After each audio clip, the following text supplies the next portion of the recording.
All right, so since this is the first meeting of the 2021 calendar for the Committee of Adjustment, we'll begin by electing a chair and vice chair. So if I could have a nomination for the position of chair at this time.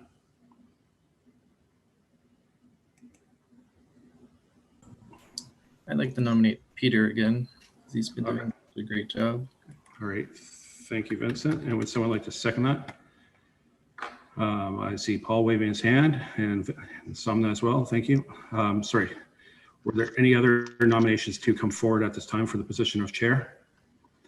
All right, seeing none, I will close the nomination process and just call the question that Mr. Skibo be elected as chair of the Committee of Adjustment. Please raise your hand. All right, thank you. So Mr. Skibo has been elected as chair, and I will let him conduct the election of the vice chair if he wishes. Okay, so can I call for nominations for election of vice chair? Paul? Yeah, I'd like to nominate Vincent again. Thank you. Okay, and do I have somebody second that, and seconded by Somnath? And all in favor, raise your hands. And that would be carried. Okay, thank you very much. Okay, so I'll now call our meeting to order at 5:32 p.m. and I'll call for the approval of the agenda. All right, so moved by Paul and seconded by Somnath. Okay, any discussion? So all in favor, raise your hand, and that would be carried. Sorry, Mr. Chair, can we just include the addendum, please, in that vote? Absolutely, yeah. So I guess we'll just do an ancillary, should we do another vote, James, for that, or? Sure, we can just have another vote to approve the addendum. So I just want to confirm everybody has received the addendum. I think there were two addendums or just one addendum for tonight? Just one addendum tonight. Okay, everybody's received that. Just shake your hand yes if you, okay, so we have that. Okay, Paul, do you have a question or comment? Sorry, Mr. Chair, there was quite a bit of information in that addendum that just came out quite recently. And this is more of a procedural question. I want to make sure that I have time to fully read the materials and understand it. So I'm really kind of concerned that, given the volume of information that we just received within the last hour and a bit, I'm just wondering if it's fair to proceed with the first application this evening, which is 230 Frontenac Street. So it's more of a procedural question, and I would be glad to make a motion to defer this to the next meeting. But I just want to make sure that we give this file its, due time and space to sort of read through this all. Very good. And I agree with that. There was a significant amount of information in the addendum that we got, and literally it was just about an hour ago, and a lot to consider. What do other committee members feel? How would you like to proceed at this point? What are your thoughts? Somnath? Yes, I think the comment was made that I don't think we have had enough time to digest the content of the recent material. So I would support Paul if he puts the motion to defer this to the next meeting. Okay. And Vincent, yes? Yeah, I would support that too. I did read it all really quickly, but I would like more time also to reread it again and consider everything. Great, thank you. And Greg, welcome to the Committee of Adjustment. Do you have any comments on that? No, I'm prepared if need be. Okay. All right. Well, I do feel the same way. I think it would be good if we had a bit more time on it. So will we then? I think the best bet at this point, James, would just be to amend the agenda to defer the first item, or will we open it, James, and then defer it until the next meeting, or sine die? The latter probably makes most sense, Mr. Chair. I just will mention for the benefit of the committee that it is fairly standard practice for the material to be circulated sort of at the time that was provided today. As you may be aware, since the addendum was circulated, 2 additional documents were circulated randomly by email. So that's what we're trying to prevent by sort of sending out the information piecemeal. And then with like the last 2 letters, they're not placed on the public website. So from an openness and transparency perspective, I appreciate there's a large volume tonight, but Okay. the sort of hour-and-a-half window is fairly typical. Okay, well, that's good to know. All right, so then we'll I'll ask for a motion to approve the agenda as amended with the addendums. Can I have somebody move that? Okay, moved by Paul and seconded by Somnath. And any discussion? So all in favor, raise your hands. And that's carried. Okay, so next is the confirmation of the minutes of the November 16th meeting. Has everybody had an opportunity to go through them? Okay, so I think the first thing we'll do is call for a motion to approve the minutes. So moved by Paul, seconded by Somnath. Any discussion on that or changes, additions, alterations? I don't see any. Okay, so all in favor of approving the minutes, raise your hand. And that would be carried.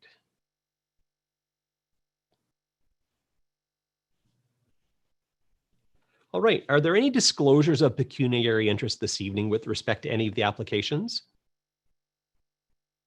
From any of the members? None. I don't see anybody with the declaration of pecuniary interest. Okay, so there are no delegations this evening and we have no requests for deferrals and there are no returning deferred items. So the first application that we actually have here is the application for a minor variance D230 Frontenac Street.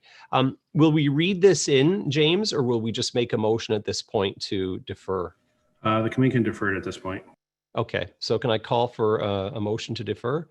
Okay, so moved by Paul and seconded by Somnath. Any discussion? So all in favor, raise your hand.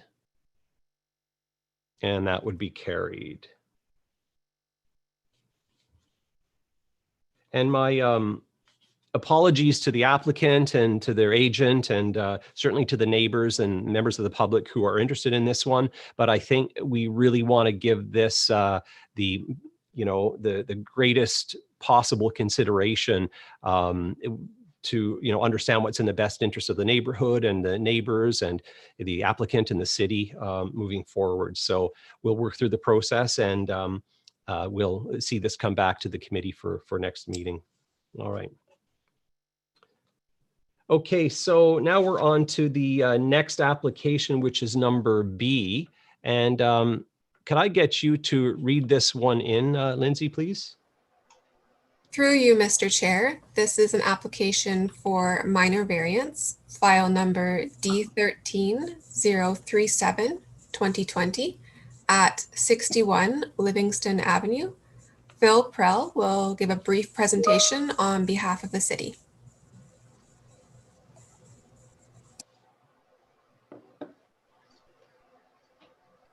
Through you, Mr. Chair. Hello, everybody. My name is Philip Prell. I'm going to be presenting 61 Livingston Avenue here for everybody. Next slide, please.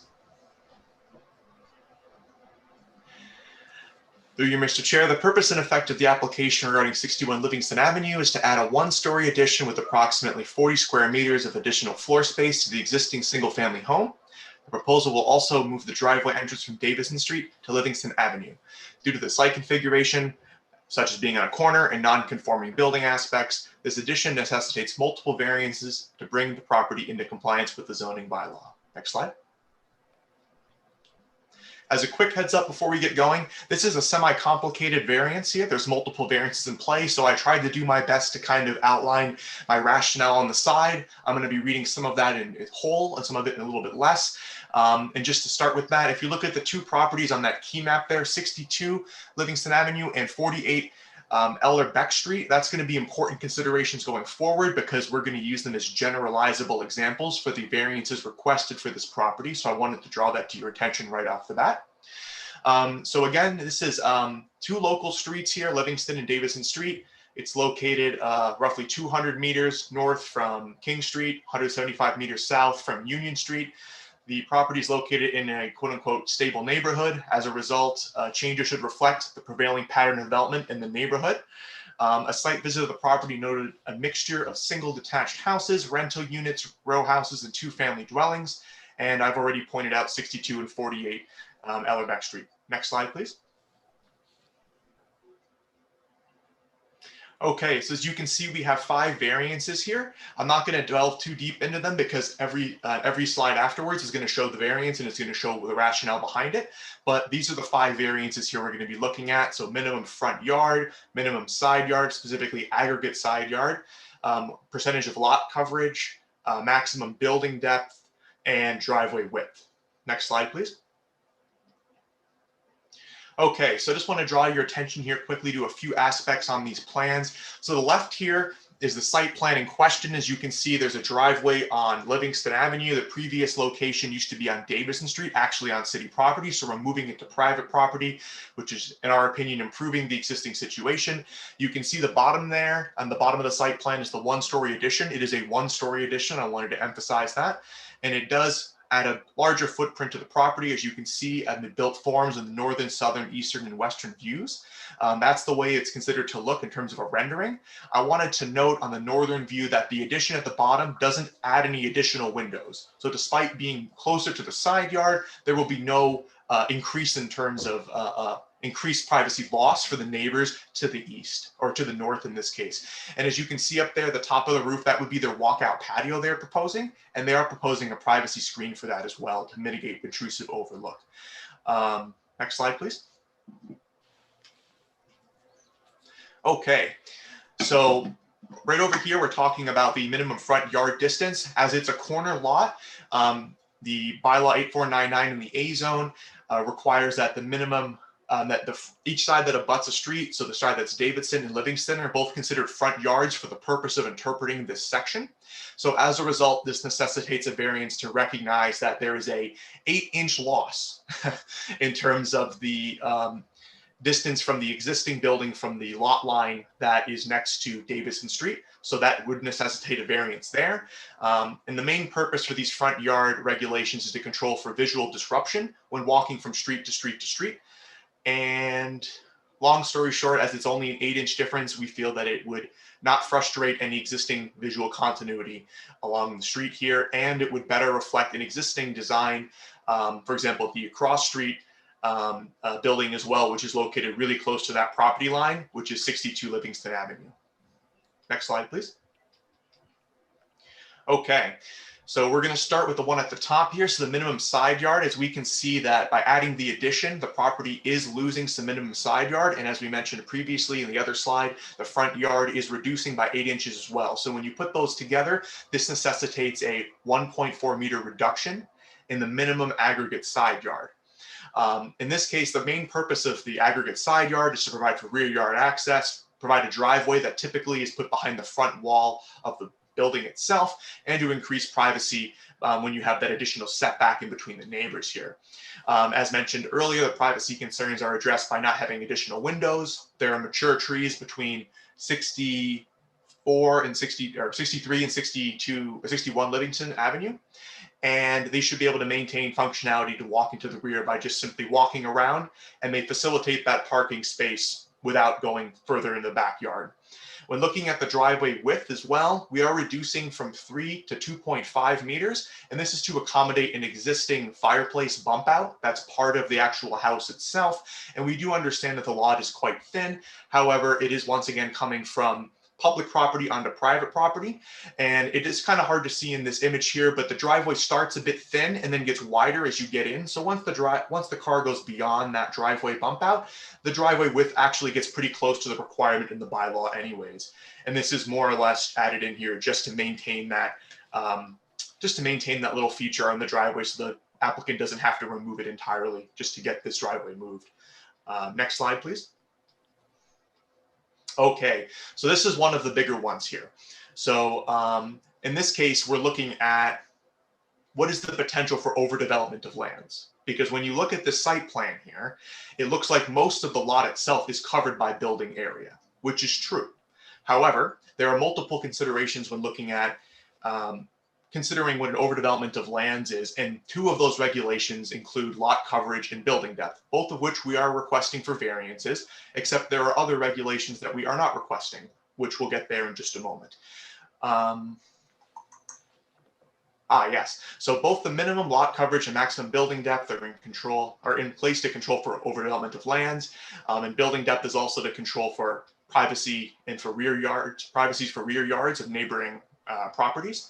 And lot coverage requirements are there to maintain greenery and to influence the resulting built form. In addition, we have lot coverage and building depth limits that are in place to maintain at least 30% landscape open space and to keep a development at or under 1.0 FSI, which is known as floor space index. And it's to work with the maximum permitted building height to regulate the resulting building envelope or the actual massing on the property of the building itself. So in our perspective, these changes are not considered an overdevelopment of lands, as other regulations set to control overdevelopment of lands, such as the building height, the floor space index, and the minimum landscaped open space, are still satisfied by this application. So there still would be sufficient drainage on site. There would still be, it's only a 1-story addition, so it doesn't add another 2-story in the back there. And what else there? Oh yes, and the floor space index comes into play where that's your amount of livable space in the building. So in this case, it would require a height of roughly 7 meters for it to be considered part of that space. And because the basement of this property is only about 5.5 feet tall, they were actually able to fulfill this regulation when going forward. So, and as mentioned earlier, and when I pointed out, there are 2 generalizable examples that are within this neighborhood that are both corner lots. So that's 62 Livingston Avenue and 48 Elderbeck Street, both of which are quite long and take up a large portion of the property itself. And it is our thought when looking at those 2 other properties, in addition to looking at the 3 other regulations that normally would constitute an overdevelopment of lands, when considered together, there are examples in the community which do show larger buildings on site. And it does appear to be a type of development that is consistent with other neighboring properties. So despite these 2 generous seeming to be regulations, it's not as large and aggressive as one might seem. It is a single story and there is still plenty of room there. There are other examples in the area. And as mentioned, or as referenced in variance number 4, the building depth we're asking for a 7.2 increase. However, the building is already 3.6 existing, and that's a non-compliant restriction. So it's only increasing by 3.6 in reality, even though we're asking for a 7.2 meter increase. So the number looks big, but the reality on the ground is smaller. Next slide, please. So to sum it up here, we request the variances, the requested variances maintain the general intent and purpose of both the City of Kingston official plan and zoning bylaw 8499. The proposal is desirable for the appropriate development or use of the land, building, or structure, and the requested variances are minor in nature. As such, the proposed application meets all 4 tests under section 45(1) of the Planning Act, and the application is being recommended for approval subject to the following conditions, which is on the next slide. And so that would be it for me. Thank you, everybody, for listening. Great. Thanks very much, Phil. Can I now have the applicant identify themselves, the applicant or their agent identify themselves by name and or address, please? Yeah, hi, Jeff Masuda at 61 Livingston Avenue. Okay, thanks, Mr. Masuda. And do you have anything further that you want to add to the application we have before us this evening?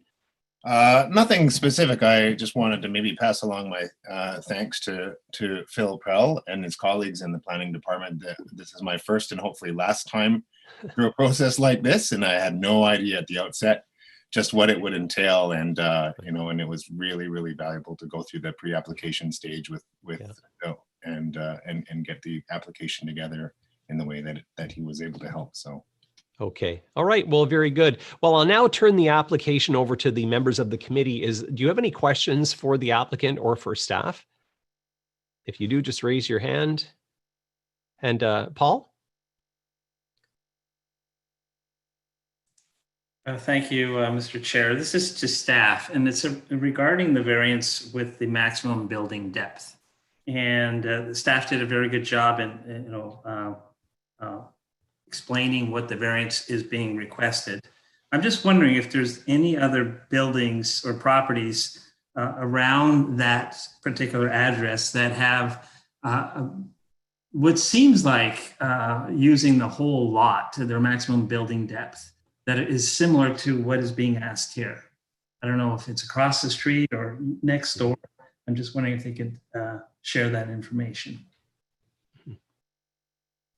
Thank you, Paul. Through you, Mr. Chair.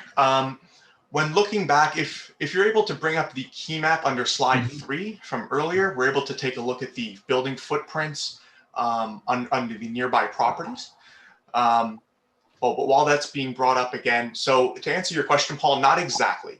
The closest one that actually is able to get close to that is 48, oh, thank you so much, is 48 Ellerbeck. So as you can see there, a large portion of it is actually covered by the building itself. And it is recognized that 61 Livingston in its lot is smaller, but seeing as they're not proposing a 2-story versus a 1-story, it might occupy the same floor space, but it isn't actually the same amount of floor space index as mentioned earlier as what first might seem apparent when looking at it. 62 Livingston as well is quite a large parcel, so they're able to accommodate such a large building. But when also considering how much of the building is taken up by the lot, it was my personal opinion as a planner that it provides a nice gateway to Livingston Avenue by having these 2 large kind of, not necessarily too wide, but 2 very dominant buildings going in there. And it's kind of an idea of as an informal entrance or exit from the street itself. And so it kind of really accents it, I find. So your point is well taken, Paul, in terms that nothing's exactly generalizable here, but there are definitely some examples that are similar enough in our opinion. Thank you. Thank you. Any more questions from the committee?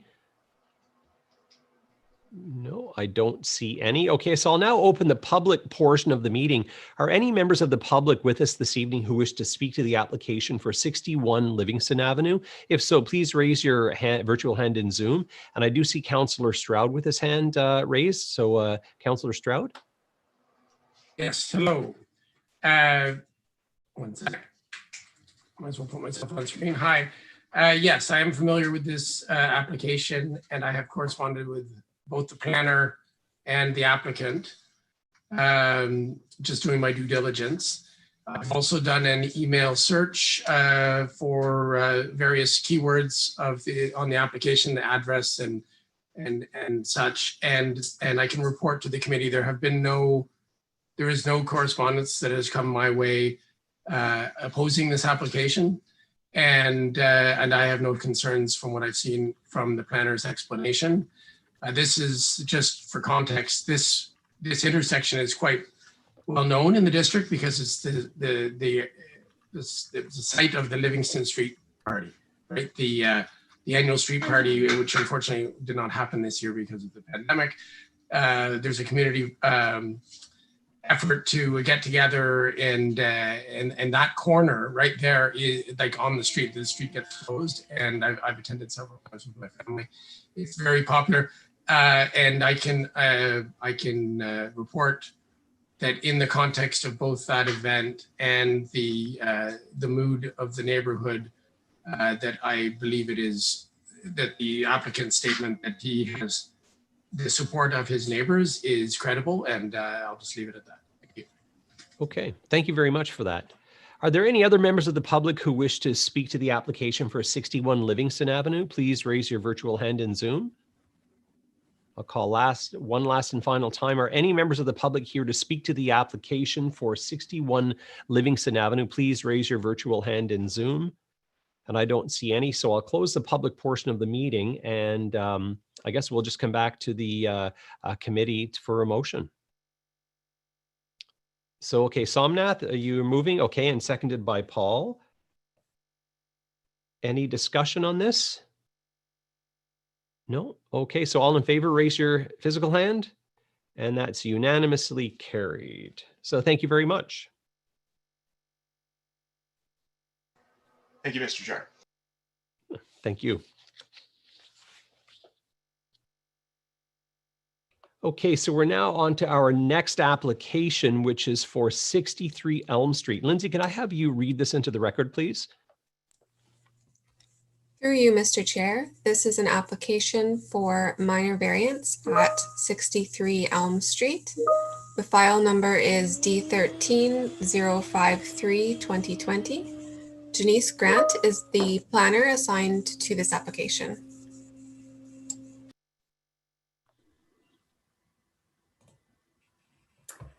Hi, Mr. Chair, and through you, is everyone able to hear me okay? Very well, yes. Okay, great. So I'll keep this one pretty short. It's a pretty straightforward application here, but I'm happy to take any questions from committee or members of the public afterwards.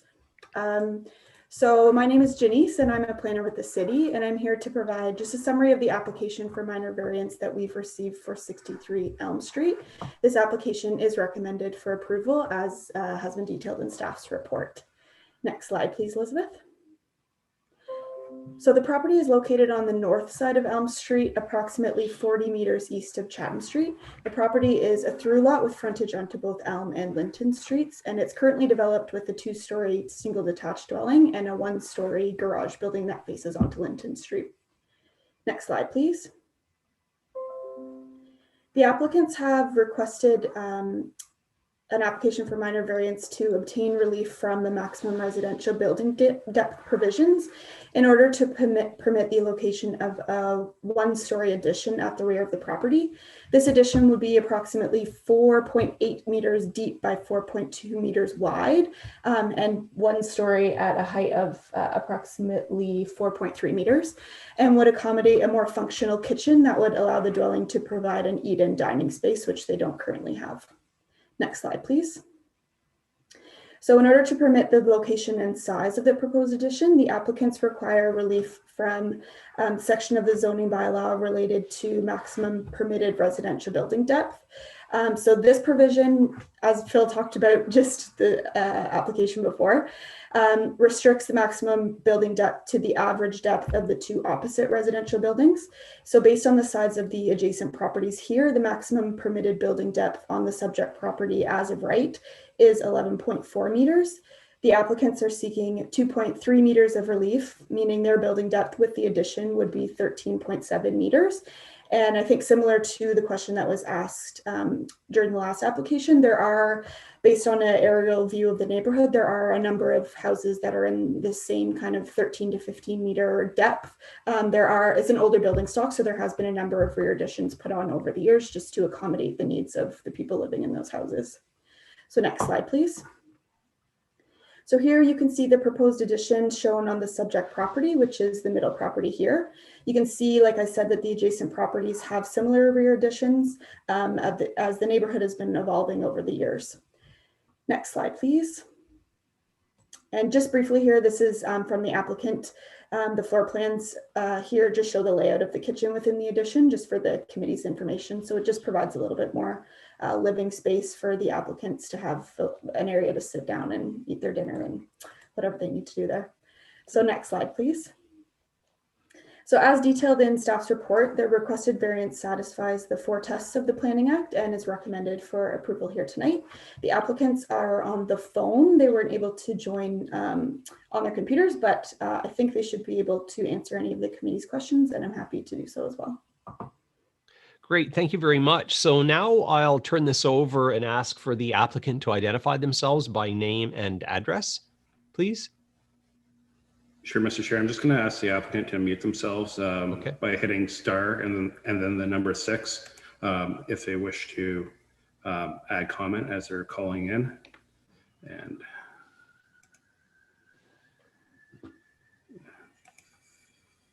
oh, they're there. Please go ahead. Hi, this is Charlie Brooks, the owner of 63 Elm Street. Okay, thanks, Mr. Brooks, for being here. Is there anything further that you'd like to add to the application we have before us this evening? Not technically. I don't know of anything I should add. You have seen the picture of the surveys of the adjacent properties, etc. And again, it's just to make the house more livable with an eating area and a nicer kitchen area. Okay, very good. All right, so I'll turn this over to the committee members to see if they have any questions of either you or of staff. All righty, thanks.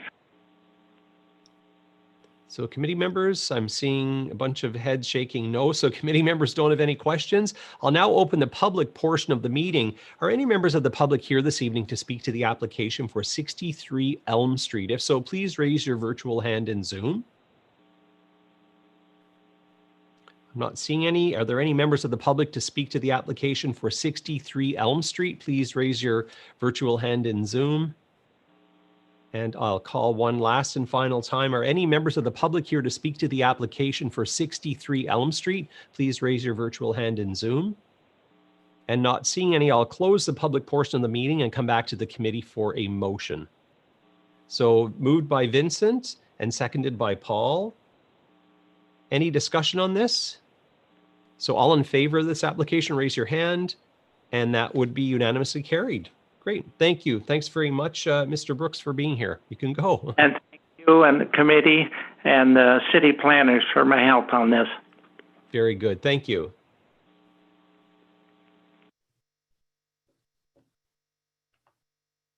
Okay, so next we have item number 9D, which is an application for minor variance. And can I get you to read this into the record, Lindsay, please?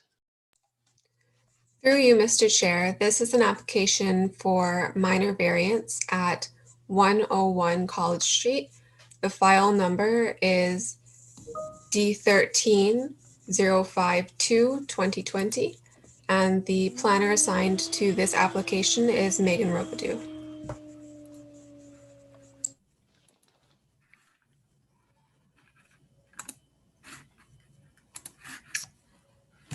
Good evening. Thank you, and through you, Mr. Chair. Yes. Okay, my name is Megan Robidoux, and I'm a planner with the City of Kingston. This is a minor variance application for 101 College Street. The purpose and effect of this application is to increase the permitted projection into the exterior side yard to construct a new covered porch facing Hill Street. Next slide, please. So you can see here a key map, which was included in the staff report. The property is situated on the northeast corner of Hill and College Streets. Next slide, please.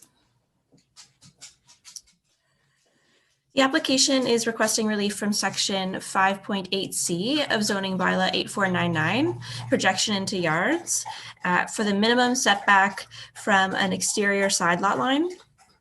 The minimum required setback from the exterior side lot line for a covered porch is 3.5 meters. The applicant is proposing a covered porch with a side yard setback of 3.2 meters. Next slide, please.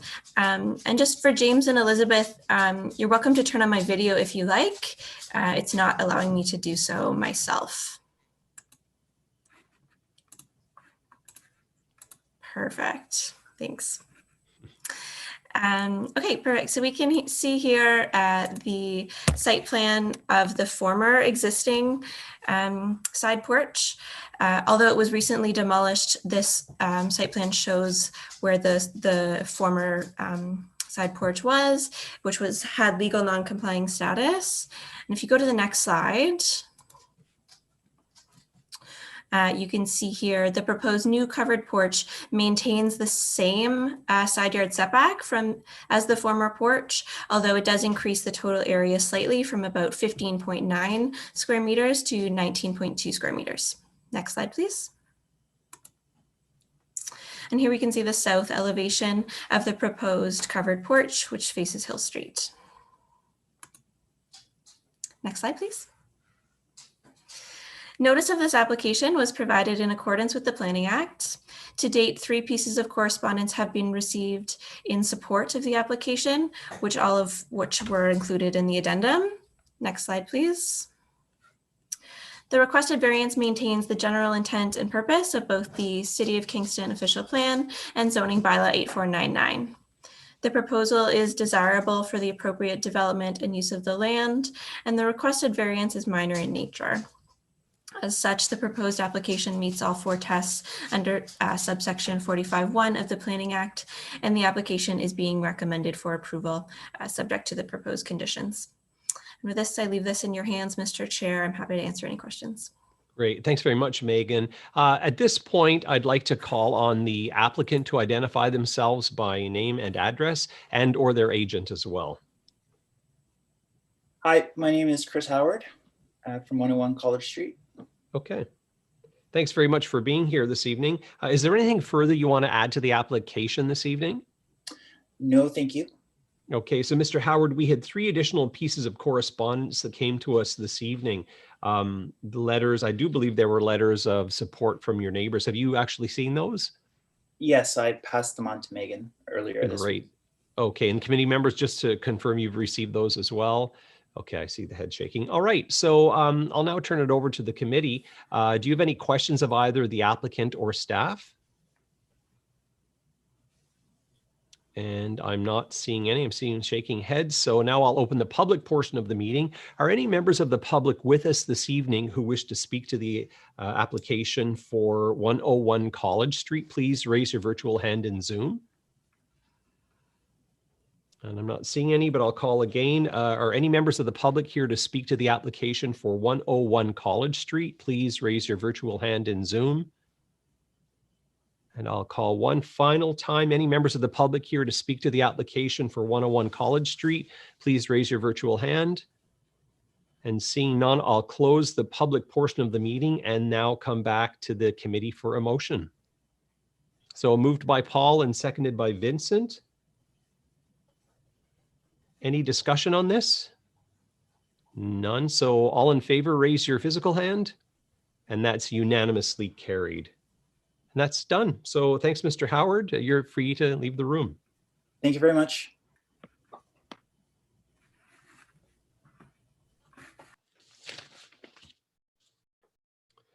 Okay, so our last file is number E9E, which is an application for permission. Lindsay, could I have you read this into the record, please? Through you, Mr. Chair, 9E is an application for permission at 98 Clergy Street East, file number D13054-2020, and the planner assigned to this application is Niall Odie.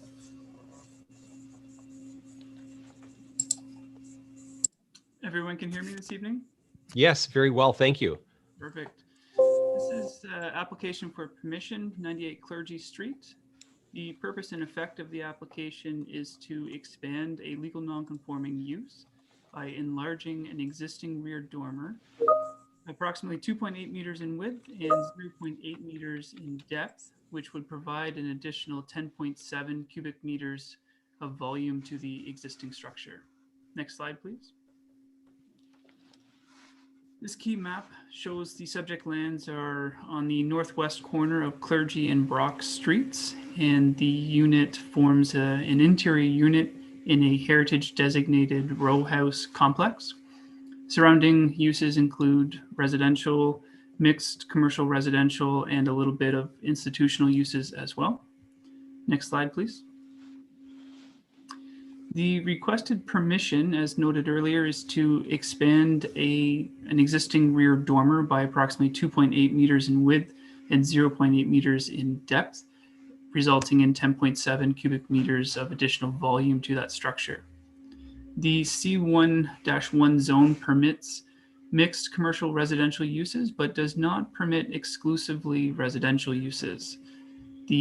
Additionally, the C1-1 zone permits a maximum residential net density of 123 units per net hectare, whereas the existing residential density is 226 units per net hectare. There are 4 residential units within this existing structure, 1 per floor, and that is going to be maintained with this application. It's just to enlarge an existing rear dormer. Next slide, please. This plot plan just demonstrates the internal unit of the row house there. And next slide, please. These are the floor plans for the 3rd floor of the structure. The floor plan on the left would show the layout of that unit maintaining the existing dormer. The living room area is shown towards the top portion of the screen, and the existing door is shown in kind of the middle area there. The space is a little on the small side, and also the ceiling heights are kind of problematic. They're sloping and lower, so they're not meeting the head height requirements under the building code. The floor plan on the right shows the proposed widened or enlarged dormer. So the living space area becomes a little bit larger, a little bit more functional, and also the head height clearance increases. Next slide, please. Public consultation. As of the date that this presentation was prepared, one letter of opposition had been received, although I believe another letter had come in earlier this evening. So we'll bump that up to 2 letters of opposition or 2 letters of concern with this proposal. The thoughts from the property owners focused largely on noise complaints and complaints of property damage to the abutting unit as a result of interior construction activities that are currently underway. There is a building permit issued for those interior alterations, and also a concern or thought that the dormer size on a heritage building should be restricted or reduced when that building is in public view. Next slide, please. In conclusion, we're recommending support or approval of this permission application, as the application is consistent with the general intent and purpose of the City of Kingston Official Plan and Zoning Bylaw 96259. The existing residential use and density of the subject lands predates the current zoning bylaw. The proposed development would not enlarge, the proposed development would enlarge the volume of the non-conforming use, but it would not increase the density or intensity of the residential use. It's important to note that the subject lands are designated under Part 4 of the Ontario Heritage Act, and it has been determined through approval of Heritage Permit P18082-2020 that the proposed development would not adversely affect the heritage character of the structure. Approval of this application will maintain the existing residential nature of the subject lands, which is consistent with the surrounding land uses, and would offer an improvement to the functionality of the existing 3rd floor residential unit. Thank you, Mr. Chair. Great, thanks very much for that detail. I'd now like to call on the applicant to identify themselves by name and address, and their agent if they're here. Hi, I'm the agent, Paul Purvis from NCP Homes. Yeah. And is there anything further that you want to add to the application? Yeah, it's with regards to the 3rd floor on this unit, the ceilings in there are following the existing slope. So it means that they have only like 33 inches in some spots, up to maybe 80 inches, 88 inches. And it's not even close to being what we would consider a reasonable living space nowadays. Maybe in 1874, when the home was erected, it might have been. And the other thing too is to ensure, we've gone through a lot of work with planning and the heritage to ensure that whatever we're doing is going to complement this building. Now, we have gone through and we've had to redo all plumbing, as it was all leaking sewage. All electrical is being redone. We have done mortise and tenon windows in this heritage structure, which means that we have replicated exactly what was there back to 1874. We will in no way have touched any of the stonework, meaning it will still represent what was existing in 1874. We have done everything within our power on a project like this, which is very difficult, especially during COVID times, to continue to comply with the best intent of the Heritage Act. Okay, very good. All right, thanks very much for that extra information. So I'll now turn it over to the members of the committee. Do you have any questions for the applicant's agent or for staff? Yeah, Paul. So I don't know if you can hear me. Yep, I can hear you. Yep, fine, thanks. The applicant did a very good job in identifying what the current or previous sort of ceiling height was. Perhaps they could elaborate what is the new ceiling height once the dormer would be raised on the third floor. Am I live? Can you hear me? Yeah, absolutely. Yes. Okay, sorry. So we're going to bring it up to what we consider the minimum to meet, which is 90 inches throughout. Okay, and that satisfies the building code. But while doing that, we will not be exceeding the existing roof lines. So when you view this from the front, you will not, this dormer will not be visible. So in other words, in no way are we adjusting the heritage to the front of this structure. Thank you. Okay. Any other questions for the applicant or the agent? I actually do have one for you. I just needed some clarification here. What I have here on my screen is just your exhibit 1. And I believe on the right here, you're showing the widened dormer. Is that facing the street or facing the rear? That is facing the rear. That is facing the rear. So if I just slide here to the left, this is what that will look like? Yes. Okay. Yes, and we're going to be using like a wood grain siding that will try and be authentic of the time that this home was built. Okay, so the discrepancy I'm seeing here is that, let me just scroll back. So the discrepancy I'm not understanding is that you're showing that there's a window here where there's a landing, and then this would be presumably the existing dormer where my mouse is kind of moving. And once the dormer is widened, it's showing this window is remaining at the same size. But then when I flick back over to the drawing, I don't see that. Oh, sorry.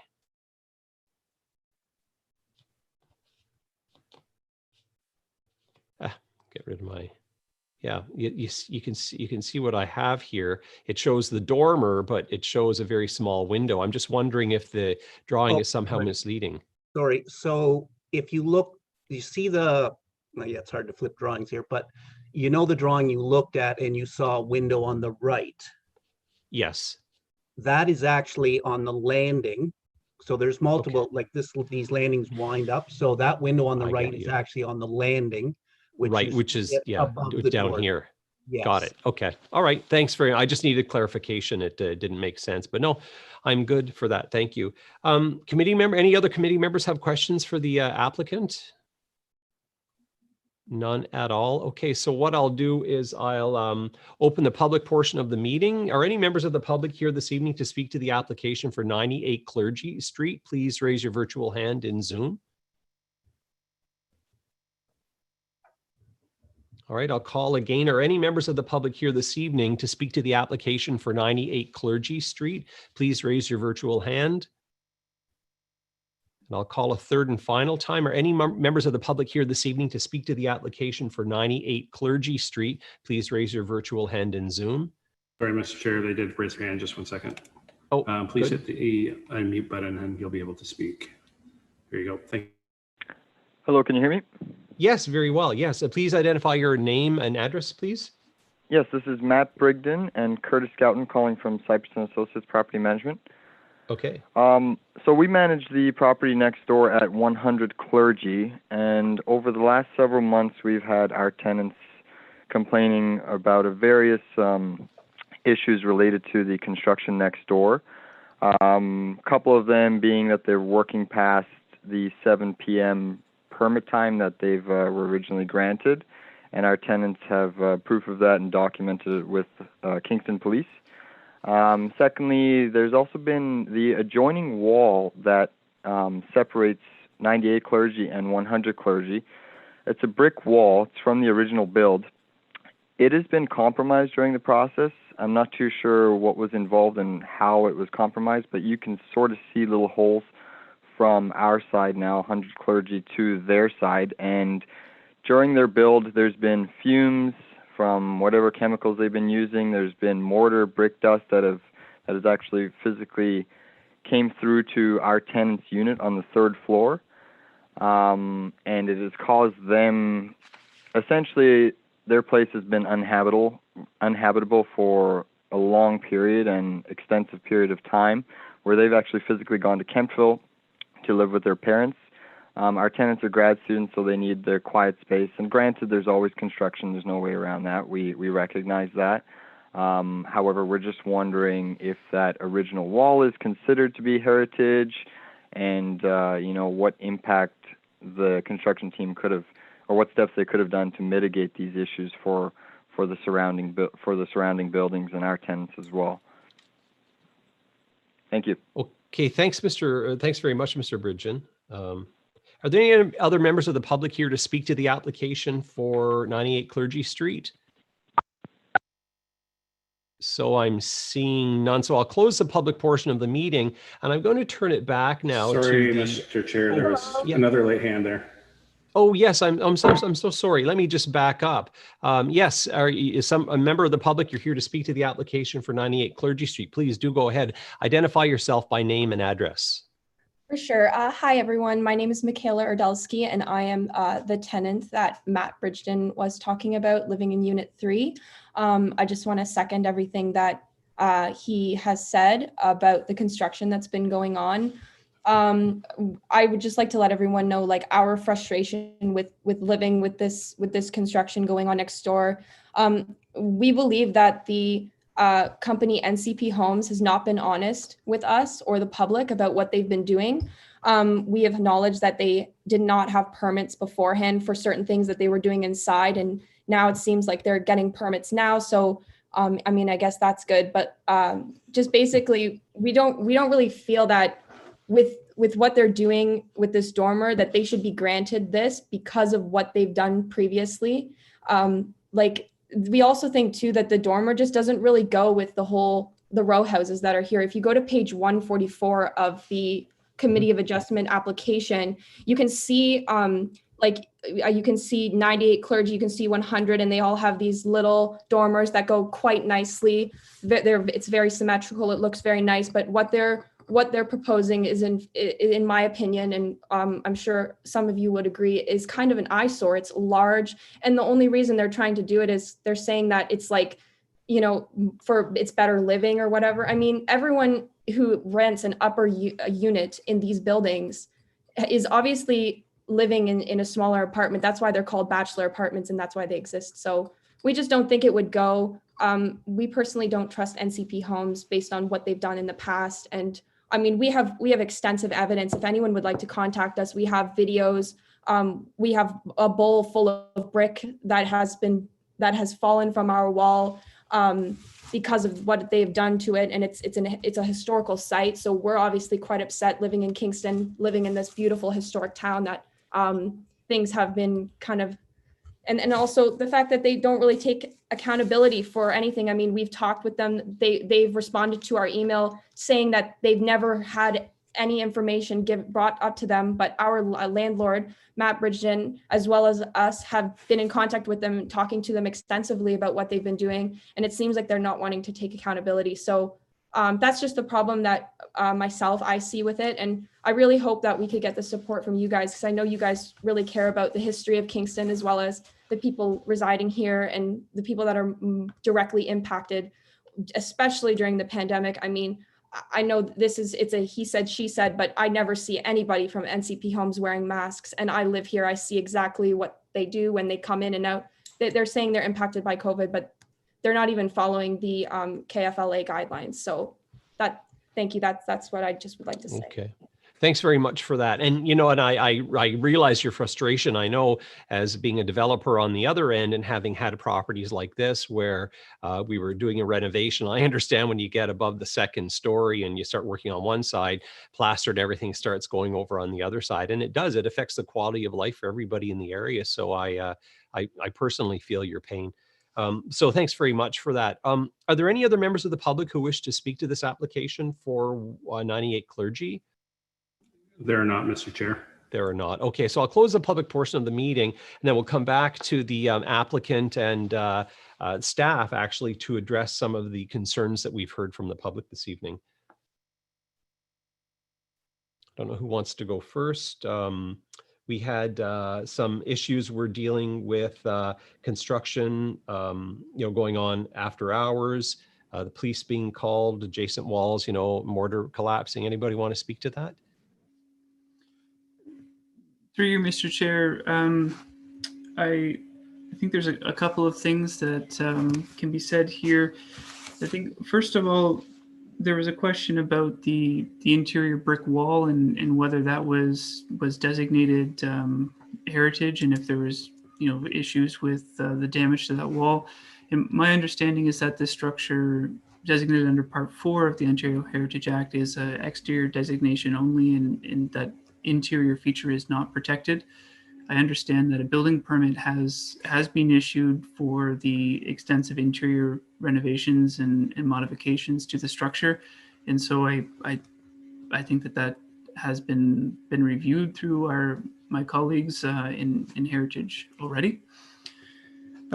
With respect to the noise and the potential damage, I think that this is something that certainly the municipality should be looking into, and I think it is something that the property owners have been reviewing, and municipality has been out to the building officials have been looking at this brick wall, and I know there's been correspondence on, you know, whether it's from fire separation side of things or structural stability and engineers reports, those types of things.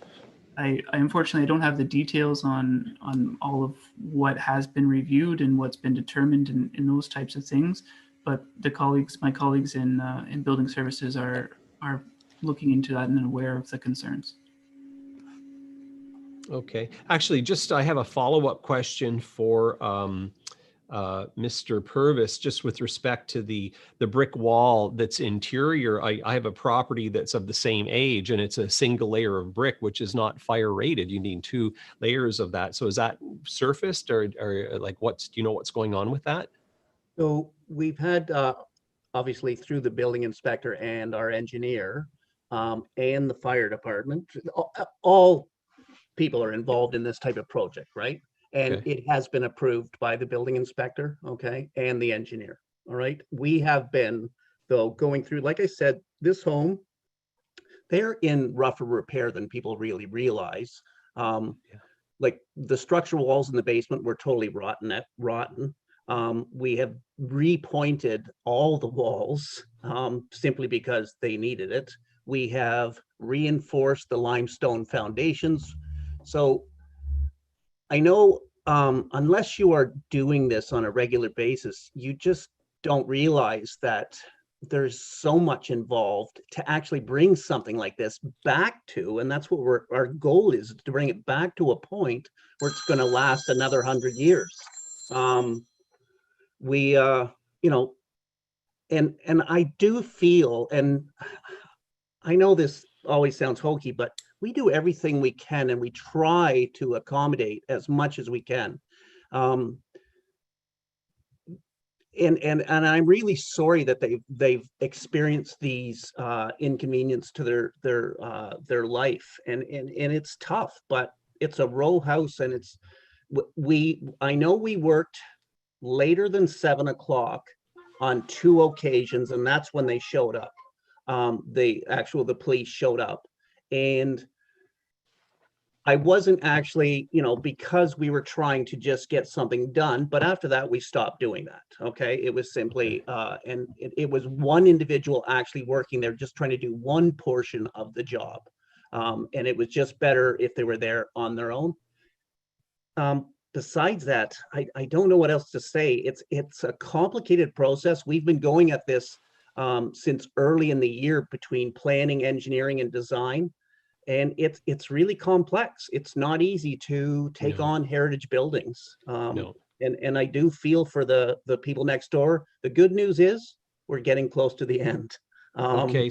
Yep. They've also spoken about fumes and mortar on their side and brick dust going into their side. What have you done, or what are you doing, or what are the plans to deal with that? We are well by those points in the project. So like I said, we've already done all the repointing. We're actually drywalled the interior structures on all of it already. Okay. So it's all already fire rated then? Already fire rated, already brought up to the STC, current STC ratings nowadays for separations. Okay. There was also a comment here. I mean, I normally wouldn't bring this up, but a comment was mentioned, about people not practicing proper social distancing or using proper PPE with wearing masks and such during a pandemic. Do you guys have a plan, a pandemic plan? We do have the pandemic plan. We have the sign-in sheets where the guys go in. Now, these are, it's a small group of guys that work together all the time. We do have the sign-in sheets. We are definitely aware of this. It's a big concern of mine, obviously, all the time. Yeah. And we are trying to do the best we can. Okay. I don't know. How do I say it? Yeah. Do they wear masks? I mean, the mask, that's the simple, most effective Yes. measure. Yeah. Can I guarantee that what masks are worn at all times? I'm not 100% sure because I'm not at the job site all the time. Okay. But we do go through the sign-in sheets. We've had we've had everybody from the city there at one point in time because everybody has shown up to this project. Okay. Fire department, bylaw officers, the police, the building inspector, everybody has been called. Okay. Okay. And we are doing the best we can. Okay, I think I've covered all the points, and committee members, stop me if I missed something. Have I missed any issues? Yeah, Greg? Hello, can you hear me? Yes, very well, thanks. Mr. Purvis, can you hear me? Yes, I can. Just a question. Do you acknowledge hearing the voiced concerns from the representatives of 100 clergy? Absolutely. Do you feel being reasonable is a good course of action moving forward during this development? Sorry, do I feel being reasonable in discussions with 100 clergy is a good course of action moving forward during this development? I don't know what you mean by reasonable. If they have more concerns, could they bring them up to you? Oh, they already have our phone number. We've done all that with them already. They have our phone number. They have our direct phone number to call us at any point if they have any concerns. Okay, thank you. Great. Any other questions from committee members to the applicant or staff? Okay, I see none. So now I'll just turn it back over to the committee for a motion. Paul, so moved by Paul and seconded by Somnath. Any discussion on this? I see none. So all in favor, raise your hands. And that would be unanimously carried. Okay, thank you very much. Okay, so moving on with the agenda on item number 10, we don't have any motions this evening or notices of motions. Any other pieces of new business that you want to bring up at this point?